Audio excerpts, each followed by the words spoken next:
সন্দ্বীপের প্রশাসন। আপনারা কি ঘুমিয়ে আছেন? আমরা তো দেখতে পাচ্ছি আপনারা ঘুমিয়ে আছেন, না হলে কোন একটি দলের দাবিতে ব্যস্ত রয়েছে।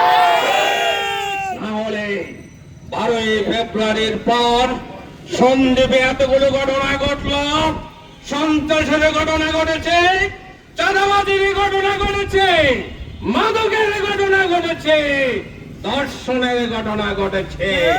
আপনাদের পদক্ষেপ কি ছিল? গত কয়েকদিন পূর্বে পৌরসভার 3 নম্বর ওয়ার্ডে একজন প্রবাসীর স্ত্রীর ঘরে ঢুকে স্ত্রীকে ধর্ষণের চেষ্টা করা হয়েছে, তাদের ঘরের সম্পদকে লুট করা হয়েছে। তাদের পরিচয় আপনারা জানেন না, তাদের পরিচয় সোশ্যাল মিডিয়ায় ঘুরতেছে। তারা কারা?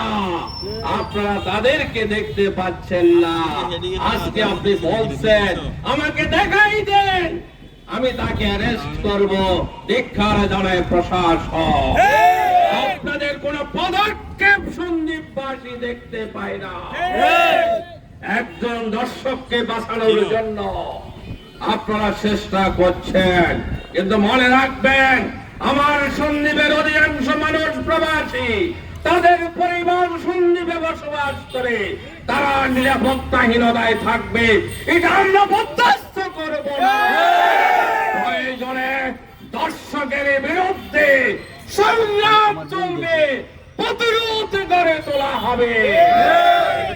সম্মানিত ভাই ও বন্ধুগণ, আমরা চাই আমরা সন্দ্বীপবাসী সকলে মিলেমিশে আমরা রাজনীতি করতে চাই।